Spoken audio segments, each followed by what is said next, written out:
برا کام ہے نا. کبھی آپ نے غور کیا ہو تو ان شرابیوں کے آپس میں رابطے ہوتے ہیں, ایک دوسرے کے مفادات کا تحفظ کرتے ہیں. پولیس تھانہ باراکو سے چلتی ہے نا گاڑی, ایک شرابی دوسرے کو بتاتا ہے گڈی ایچنی پہ خیال رکھے ہو. چرسیوں کے رابطے ہوتے ہیں. بدماش اور نافرمان لوگ تو ہیں متحد, اور دین کا کام کرنے والے منتشر. تو آپ کس طرح پھر خدا کے دین کا کام کریں گے؟ تو جو اجتماعی برائی ہے اس کا مقابلہ اجتماعی خیر کے ساتھ ہو سکتا ہے. اکیلا کوئی بندہ نہیں کر سکتا. اکیلا ایک انگلی ہے, ماریں گے ٹوٹ جائے گی, اور یہ 5 انگلیاں ملیں گی تو یہ مکہ ہے. موسیٰ علیہ السلام نے مارا تھا فرعون کے بندے کو, فوقذہ موسیٰ فقضى علیہ, اس کی جان نکل گئی تھی. تو یہ کلاس کا ایک مقصد یہ ہے کہ ہم ایک اجتماعیت میں آ جائیں. ایک تسبیح ہے نا جی, یہ تسبیح ہے, دھاگا ہے, اس کے اندر یہ دانے ہیں. اگر یہ دانے کتنے ہی قیمتی کیوں نہ ہو, سونے چاندی کے, اگر یہ دھاگے سے باہر نکل جائیں تو گم ہو جائیں گے. اس دھاگے کے اندر آ گئے تو تسبیح بن گئی ہے. اس کلاس کا ایک مقصد یہ ہے کہ ہم ایک تسبیح کے اندر آ جائیں, اور وہ دین کی تسبیح ہے. اکٹھے ہو جائیں. ایک بات, اب ہم نے کرنا کیا ہے اس میں؟ 15 دن کے بعد ہماری 1 گھنٹے کی کلاس ہوگی. 15 دن کے بعد صرف 1 گھنٹہ. ویسے تو انسان کو زیادہ وقت دین سیکھنے کے لیے دینا چاہیے, کیونکہ دنیا کا سفر 60-70 سال بعد ختم ہو جاتا ہے, اور آخرت کا سفر ختم نہیں ہونے والا. تو جس بندے نے باراکو جانا ہے اسے 150 روپے جیب میں رکھنے پڑیں گے, اور جس نے جانا ہے امریکہ تو اسے امریکہ کے حساب سے کرایہ جیب میں ڈالنا پڑے گا. لمبا سفر ہے, لمبا کرایہ. تو سفر ہمارا بہت لمبا ہے, یہ سب کو پتہ ہے, مرنے کے بعد شروع ہو جانا ہے. تو اس سفر کا انتظام آج کرنا پڑے گا. اور مرنے کے بعد ہمیں پتہ ہے کہ وہاں کوئی ڈالر, کوئی کرنسی نہیں چل رہی. کرنسی کوئی ہے نیکی, ایک ہی کرنسی ہے. وہ ہم کتنی بڑھا سکتے ہیں, کتنا اضافہ کر سکتے ہیں. میرے پاس بھی وقت ہے, آپ کے پاس ہی وقت ہے. تو ہم 1 گھنٹہ 15 دنوں کے بعد اکٹھے ہوں گے یہاں پر, اور دین سیکھنے کی کوشش کریں گے. اور 4 چیزیں ہم کریں گے اس میں. یہ ممبر پہ ہم جمعے میں پڑھاتے ہیں نا, باتیں کریں, وہ تقریر ہوتی ہے. ایک ہمارے سامنے ریڑھی والا بیٹھا ہوتا ہے, ایک مزدور بیٹھا ہوتا ہے, ایک ریٹائر جنرل بیٹھا ہوتا ہے, ایک ایم اے پاس بیٹھا ہوتا ہے, ایک پرائمری. تو مکس ہوتی ہے, اس میں مکس بات ہوتی ہے. بات سمجھانے کا, سیکھنے کی تو کلاس چاہیے ہوتی ہے. 4 چیزیں. نمبر 1, ہم اس میں 1 گھنٹے میں 15 منٹ کم از کم ہم قرآن سیدھا کرنے کی کوشش کریں گے. اگلی دفعہ یہاں احتشام صاحب, قاری صاحب, یہاں بورڈ ہوگا, یہاں بورڈ لگائیں گے. ہم نورانی قاعدہ آپ کا ٹھیک کروانا چاہتے ہیں صاحب. اگر آپ لوگ نورانی قاعدہ پڑھ گئے تو آپ کا سارا قرآن ٹھیک ہو جائے گا. کنے اگر کوئی بندہ سیدھے کر لے نا جی, دیوار آپ پہ سیدھی ہو جانی ہے. تو نورانی قاعدہ بنیاد ہے آپ کی. وہ 16 اس کی مشقیں ہیں ٹوٹل. ہم تھوڑا تھوڑا کر کے انشاءاللہ العزیز اگر ہمارا قرآن سیدھا ہو جاتا ہے تو میں سمجھتا ہوں اس سے بڑی ہماری خوش بختی کوئی نہیں ہے. یہ سوال تو ضرور ہوگا روز محشر. اللہ پوچھے گا کتنی عمر تھی, 60 سال, کتنی کتابیں پڑھیاں نے, ایم اے کیا ہے, اور ایم اے تک کتنی کتابیں پڑھتے ہیں, 20 ڈھیر لگ جائے گا. پھر رب پوچھے گا میری بھی ایک کتاب تھی, پڑھی ہے یا نہیں پڑھی؟ اللہ تک کو نہیں پڑھی. اس لیے سب سے بڑا جو کیس قیامت کے روز دائر ہونا ہے نا اللہ کی درد میں, سب سے بڑا دعویٰ, وقال الرسول یا رب ان قوم اتخذوا هذا القرآن مهجورا. رسول کہیں گے اے اللہ میری اس قوم نے قرآن کو چھوڑ دیا تھا. یہ سب سے خطرناک دعویٰ ہوگا کہ جس پیغمبر نے سفارش کرنی ہے, جس پیغمبر کی سفارش کی امید پر ہم اس دنیا میں کہتے ہیں کہ وہ نبی ہمارے ہیں, وہ نبی ہمارے خلاف اگر دعویٰ دائر کر دیں گے تو ہم کہاں جائیں گے, ہماری کہاں بچت ہوگی. اس لیے قرآن سیکھنا ہے, پہلا نمبر ہمارا قرآن ہے. دوسرا کام ہم کیا کریں گے, ہم چاہیں گے کہ ہم سارے مل کے 2, 2.5, 3 مہینے کی یہ کلاس ہوگی, پھر نیا گروپ ہم لائیں گے. اس میں ہم کم از کم 20-30 احادیث یاد کر لیں. جس نبی سے ہمیں پیار کا دعویٰ ہے اس نبی دی گل سن یاد نہیں, یار کوئی گل ہے. جس بندے نال بندے نے یاری ہونی نا, وہ 10 سال پرانی گل یاد ہونی, تو اے بایا سی. تو پیغمبر کے ساتھ محبت کے دعوے اور ان کی ایک حدیث یاد نہیں ہے. تو ہم کوشش کریں گے چھوٹی چھوٹی حدیث, انما الاعمال بالنیات, چھوٹی سی حدیث ہے. الصدق ینجی والکذب یہلک, سچائی بچاتی ہے, جھوٹ ہلاک کر دیتا ہے. یہ چھوٹے چھوٹے, یہ ہم انشاءاللہ ہر کلاس میں 1-1, 2-2 حدیث سے بھی یاد کریں گے. 2 باتیں ہو گئی. تیسرا کام ہم یہ کریں گے کہ رسول اللہ صلی اللہ علیہ وسلم کی سنت ہے دعائیں. بخاری, مسلم, جتنی کتابیں ہیں نا ان میں باب الدعا، باقاعدہ ایک باب ہے، ایک چیپٹر ہے بڑا، جس میں حضور نے دعائیں پڑھی ہیں، صبح سے لے کر شام تک دعائیں، بیماری کی تکلیف دعا، اولاد کی دعا، نئے لباس کی دعا، دودھ پینے کی دعا، مشکل وقت کی دعا، آندھیاں آئے تو پھر کیا دعا، بارش کی دعا، استخارے کی دعا۔ استخارے کی تو ہم میں سے ہر ایک کو یاد ہونی چاہیے، لیکن نہیں پتا ہمیں استخارہ کیا چیز ہے۔ وہ دعائیں بھی ہم انشاءاللہ ہر کلاس میں چھوٹی چھوٹی کر کے میں آپ کو سکھاؤں گا۔ میں چاہتا ہوں کہ یہ تقریریں جمعے والی جو ہے نا، یہ تو لوگ سن کے چلے جاتے ہیں، اصل چیز ہے کہ شاگرد تیار ہو جائیں۔ شاگرد جو ہوتے ہیں نا، یہ علم کے وارث ہوتے ہیں۔ تین چیزیں ہوگی، چوتھی چیز ہم کریں گے کہ دین کو سمجھنے کے لیے مطالعہ کریں کتاب کا۔ یہ چھوٹی چھوٹی کتابیں ہیں۔ آج ہم جس کتاب کا مطالعہ کرنے جا رہے ہیں یہ ہے دینیات، اس سے ہم شروع کر رہے ہیں۔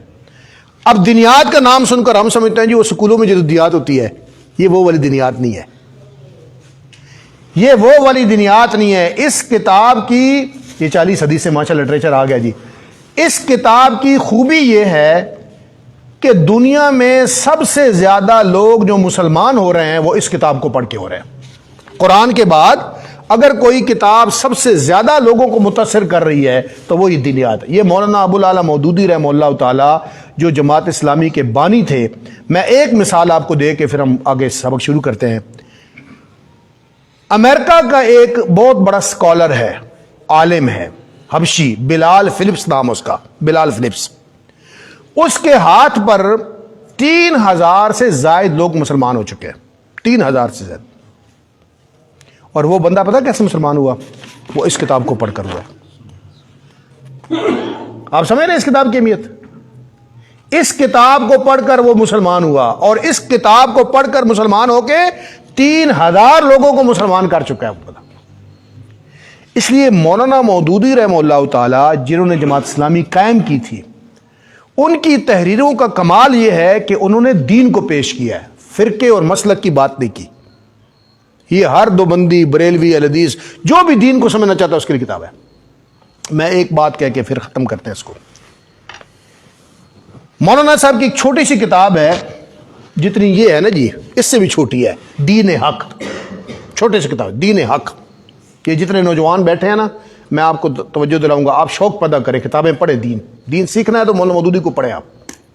ابھی تو یونیورسٹیوں نے باقاعدہ سلیبس میں ڈال دیا ان کی کتابوں کو، انٹرنیشنل۔ اس کی کتاب کا آپ حیران ہوں گے، وہ دین حق جو ہے، صدقہ جاریہ کیا ہوتا ہے، اللہ ان کی قبر کو ٹھنڈا کرے، وہ بندہ تو چلا گیا مولانا مودودی صاحب۔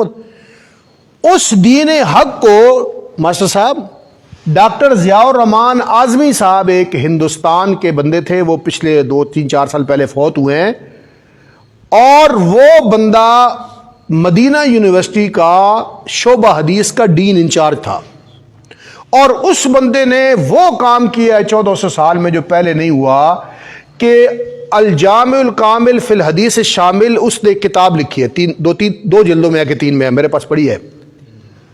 اس میں انہوں نے جو نیکی کی ہے اس امت کے ساتھ کہ حضور صلی اللہ علیہ وسلم کی جتنی صحیح احادیث ہیں، جتنی، وہ صرف بخاری مسلم میں نہیں ہے، اور بھی بہت ساری کتابیں حدیث کی، ان سب کو اکٹھا ایک کتاب میں کر دیا ہے۔ مثلا نماز کے موضوع پر جتنی کتاب حدیثیں تھی، ایک کتاب میں، دوسری تیسری میں، اب آپ کو 10 کتابوں میں جانے کی ضرورت نہیں ہے، ایک کتاب آپ باب کھولیں گے آپ کو ساری کتابیں۔ اور اس بندے نے جو حدیث کے شعبے کا انچارج رہا ہے، جس نے یہ امت کے ساتھ احسان کر کے فوت ہو گئے ہیں، وہ بندہ پتہ ہے اس کا بیک گراؤنڈ کیا تھا؟ وہ برہمن تھا، برہمن، ماسٹر صاحب جانتے ہیں، بڑے نسل کا ہندو تھا، اور وہ اس نے اسکول سے آتے ہوئے اس کو کسی نے وہ دین حق کتاب دے دی، وہ دین حق کتاب ان کو ملی، وہ پڑھے، وہ مسلمان ہو گیا۔ اس کے ماں باپ نے اس کو گھر سے نکالا، پھر وہ ٹھوکریں کھاتا کھاتا پڑھتا رہا، اس ایک دین حق کتاب کو پڑھ کے مسلمان ہونے والا اس امت کے لیے اتنا بڑا کام کر کے گیا کہ اس نے حدیث کے باب میں اتنا بڑا کام کیا۔ اس لیے یہ جو ہم پڑھنے جا رہے ہیں دینیات، تو یہ اس طرح کی دینیات نہیں ہے۔ آج دن کو ہماری بارہکوہ میں کلاس تھی، مجھے دوست کہنے لگے کہ ہمیں جو تعریف آج پتہ چلی ہے اسلام کی، ہمیں آج تک کسی مولوی نے نہیں سمجھائی تھی۔ آپ بھی یہ سنیں اور دیکھیں کہ اسلام کے بارے میں ہمیں کیا کہا گیا۔ اپنا عامر بھائی آپ ذرا ریڈنگ کر دینا، یہ پکڑے، وہ والے یہ پکڑے جی، آپ کھولیں جی، کتاب کھولیں، یہ اسلام والا چیپٹر، کتابیں دے دیں آپ کو، جو پڑھ سکتے ہیں کتابیں رکھیں جی کھول، ہم ساتھ ساتھ تبصرہ کریں گے اس پر۔ عبد الرحمان پکڑو بیٹا کتاب لے لو. اسلام والا چیپٹر کھولیں جی, اسلام والا صفحہ نمبر 12. جزاک اللہ, ماشاء اللہ, بہت اچھی جی. یہ صبح اوادار صاحب ادھر سے کتاب ہے.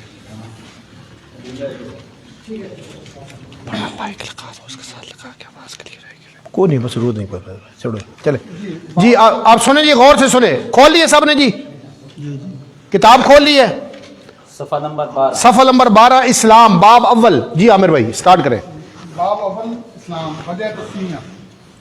دنیا میں جتنے مذاہب ہیں ان میں سے ہر ایک کا نام یا تو کسی خاص شخص کے نام پر رکھا گیا ہے یا اس قوم کے نام پہ پر جس میں وہ مذہب پیدا ہوا. مثلا عیسائیت کا نام اس لیے عیسائیت ہے کہ اس کی نسبت حضرت عیسیٰ علیہ السلام کی طرف ہے. بدھ مت کا نام اس لیے بدھ مت ہے کہ اس کے بانی مہاتما بدھ تھے. زردشتی مذہب کا نام اپنے بانی زردشت کے نام پر ہے. یہودی مذہب ایک خاص قبیلے میں پیدا ہوا جس کا نام یہودا تھا. ایسا ہی حال دوسرے مذاہب کے ناموں کا بھی ہے, مگر اسلام کی خصوصیت یہ ہے کہ وہ کسی شخص یا قوم کی طرف منسوب نہیں ہے, بلکہ اس کا نام ایک خاص صفت کو ظاہر کرتا ہے جو لفظ اسلام کے معنی میں پائی جاتی ہے. یہ نام خود ظاہر کرتا ہے کہ یہ کسی شخص کی ایجاد نہیں, نہ یہ کسی ایک قوم کے ساتھ مخصوص ہے.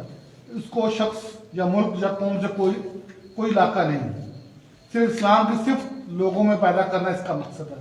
ہر زمانے اور ہر قوم کے جن سچے اور نیک لوگوں میں یہ صفت پائی گئی ہے وہ سب مسلم تھے, مسلم ہیں اور آئندہ بھی ہوں گے. اچھا جی, یہ یہاں تک جو بات خاص طور پر آپ کو سمجھنے والی ہے کہ دنیا کے ہر مذہب کا تعلق نسبت اس کے بانی کی طرف ہے. عیسائیت کا نام کیوں ہے؟ عیسیٰ علیہ السلام سے نسبت ہے. یہودیت حضرت یعقوب علیہ السلام کا بیٹا تھا یہودا, اس کی طرف نسبت ہے. زرتش ان کا جو بزرگ تھا اس کے نام ہے. اور مہاتما بدھ جو ہے, بدھ مذہب, وہ مہاتما بدھ کی طرف ہے. لیکن اسلام کی نسبت کسی شخص کی طرف نہیں ہے, کسی علاقے کی طرف نہیں ہے. اس لیے اسلام کا مطلب تابعداری اور فرما برداری ہے, اور اس کی نسبت اللہ کی طرف ہے. اب اسلام کے معنی کیا ہے؟ چلے جی. لفظ اسلام کے معنی عربی زبان میں اطاعت اور فرما برداری کے ہیں. مذہب اسلام کا نام اسلام اس لیے رکھا گیا ہے کہ یہ اللہ کی اطاعت اور فرما برداری ہے. دیکھ, یہاں جو بات سمجھ آئی آپ لوگوں کو, عبد الرحمان کیا بتایا گیا اسلام کے کیا معنی ہے؟ یہاں پہ اللہ اور اللہ کی اطاعت کرنا. اسلام کے معنی عربی زبان میں اطاعت اور فرما برداری کے ہیں. اسلام کے معنی اطاعت اور فرما برداری کے ہیں. اور مذہب اسلام کا نام اسلام اس لیے رکھا گیا ہے کہ یہ اللہ کی اطاعت اور فرما برداری کا نام ہے. چلے جی آگے. اسلام کی حقیقت. تم دیکھتے ہو کہ دنیا میں جتنی چیزیں ہیں سب ایک قاعدے اور قانون کی تابع ہیں. چاند اور تارے سب ایک زبردست قاعدے میں بندھے ہوئے ہیں جس کے خلاف وہ بالوں بھر جنبش نہیں کر سکتے. زمین اپنی خاص رفتار کے ساتھ گھوم رہی ہے, اس لیے جو وقت اور رفتار اور راستہ مقرر کیا گیا ہے اس میں ذرا فرق نہیں آتا. پانی اور ہوا, روشنی اور حرارت سب ایک ضابطے کے پابند ہیں. جمادات, نباتات اور حیوانات میں سے ہر ایک کے لیے جو قانون مقرر ہے اس کے مطابق یہ سب پیدا ہوتے ہیں, بڑھتے ہیں اور کرتے ہیں, جیتے ہیں اور مرتے ہیں. اس انسان کی حالت پر بھی تم غور کرو گے تو تم کو معلوم ہوگا کہ وہ بھی قانون قدرت کا تابع ہے. جو قاعدہ اس کی زندگی کے لیے مقرر کیا گیا ہے اسی کے مطابق سانس لیتا ہے, پانی اور غذا اور حرارت اور روشنی حاصل کرتا ہے. اس کے دل کی حرکت, اس کے خون کی گردش, اس کے سانس کی آمد و رفت اسی ضابطے کی پابند ہے. اس کا دماغ, اس کا معدہ, اس کے پھیپھڑے, اس کے اعصاب و عضلات, اس کے ہاتھ, پاؤں, زبان, آنکھیں, کان اور ناک, اس کے جسم پر ایک حصہ وہی کام کرتا ہے جو اس کے لیے مقرر ہے اور اسی طریقے پر کر رہا ہے جو اس کو بتایا گیا ہے. یہ زبردست قانون جس کی بندش پر بڑے بڑے سیاروں سے لے کر زمین کا چھوٹے سے چھوٹا ذرہ تک جکڑا ہوا ہے, ایک بڑے حاکم کا بنایا ہوا قانون ہے. وہ اسی کے بنائے ہوئے قانون کی اطاعت اور فرما برداری کر رہی ہے. اس لحاظ سے ساری کائنات کا مذہب اسلام ہے, کیونکہ ہم اوپر بیان کر چکے ہیں خدا کی اطاعت اور فرما برداری ہی کو اسلام کہتے ہیں. سورج, چاند و تارے سب مسلم ہیں, زمین بھی مسلم ہے, ہوا اور پانی اور روشنی بھی مسلم ہے, درخت اور پتھر, جانور بھی مسلم ہیں.